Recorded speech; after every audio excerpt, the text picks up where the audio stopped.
Hello, I'm going to do this video real quick to show what came of trying to make the track for this. So, I believe I've got a nice set here. First thing that's different is in the past I've been including these individual tracks.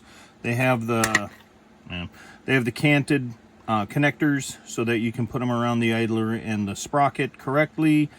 You'd have to assemble them yourself. There were also some spare straights, but while people like that, rather than having them printed onto the sprockets or the idler that I was giving in my Bradley kits, I decided that instead, what about preforming them? Now I know we've all had some history with Lincoln length in the past that has been pretty negative, but what I like, at least about what I'm doing, is with the 3D printing, there's no seams. And with no seams, you don't have to worry about which, I don't know how to put it. You don't have to worry about anything other than just cleaning up the attachment points and making sure that everything comes out okay. You know, the details are good, but you don't have to worry about seams. You don't have to worry about adding parts. So with that, start with these main pieces. Again, just find the side that had the nubs and then go through and very briefly sand with, and like I said, I'm using a sanding sponge. Just blow that off so you can see. So I do give you the tracks with the nubs on this side, and then get rid of that, and the nubs on this side, so then you can put that sanded edge if you want, although they do clean up pretty well. You can put that sanded edge on the inside. And in this case, I am sending the notch forward. I just have to check on that.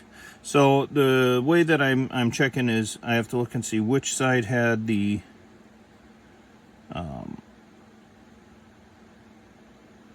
attachment points for the ones that have the single angled either piece here, or on the shorter ones, piece here. Okay, there are the nubs right there. So if I want to do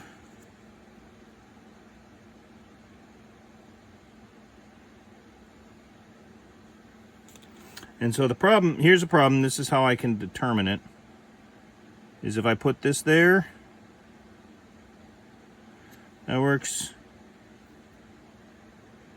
only with the notch going back. So instead what it is you want to put the pin or the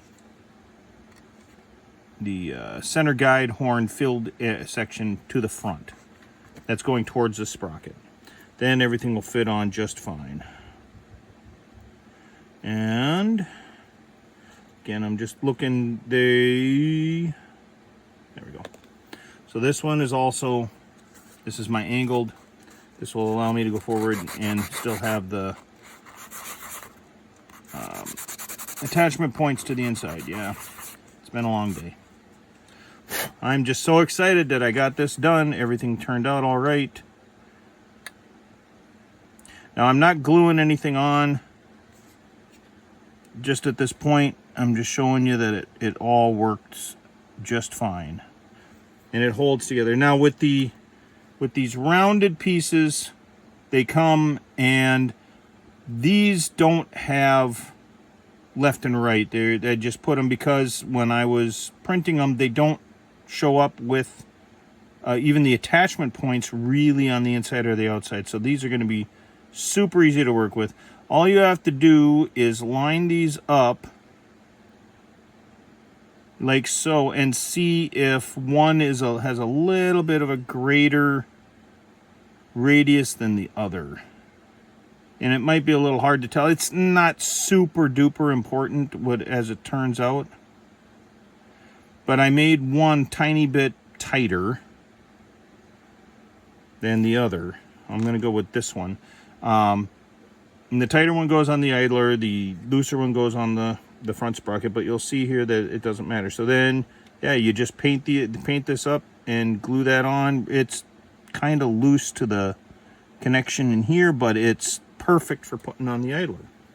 One thing I wanted to notice, or to say, especially with these bottom tracks, is the kit comes with separate center guide horns, and part of the problem is that, and I'll fold this over, is that compared to mine, oh, folded it the wrong way.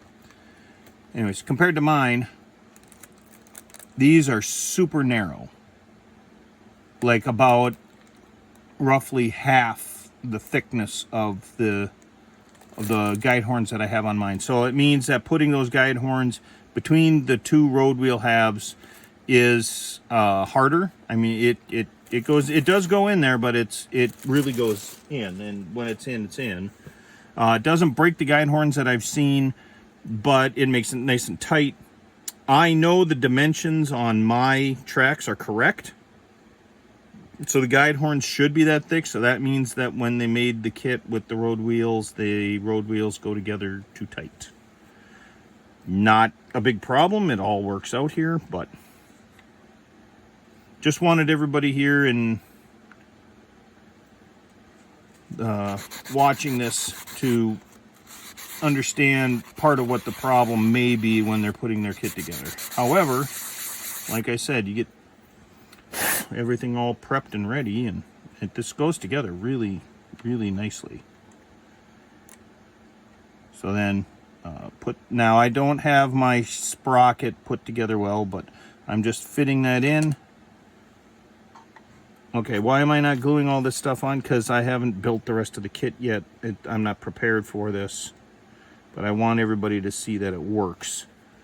So put that in. You just need to put the last link on this into the sprocket. Yeah. And then take the round.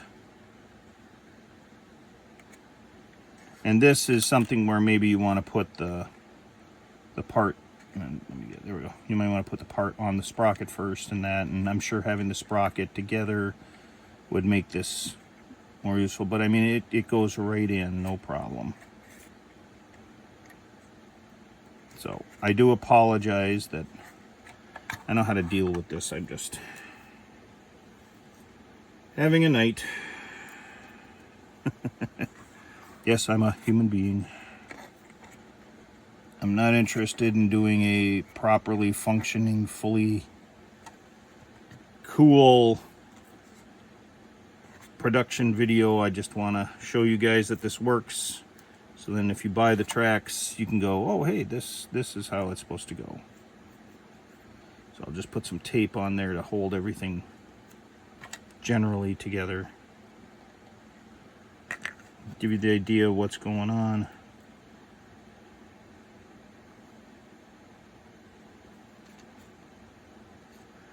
There you go. Get one more little piece of Tamiya tape to hold on the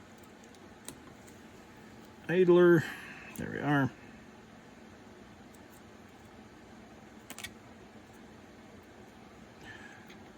The good thing about it is this is also showing that, I mean, these parts go right on the kit.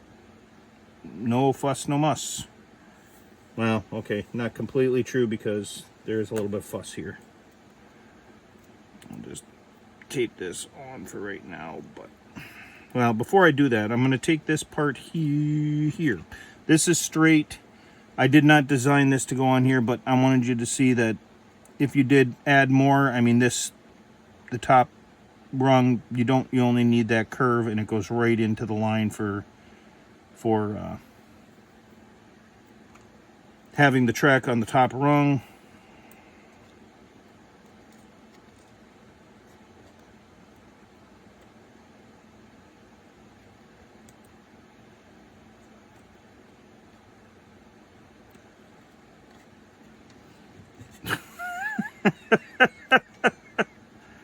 I've never seen Tamiya tape let go so much. Must be the humidity. I'm just about done putting these together. The only thing I wanted to do was to show that I added another track part in so that you can put a run on the front. The back, when you have the side skirts on, I mean, it covers right to there. So I added another section for the front, and again, just slips right in here. Yep.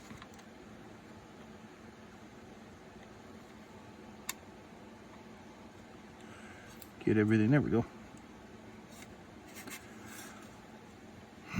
So, that's it. 1, 2, 3, 4, 5, 6 pieces of track.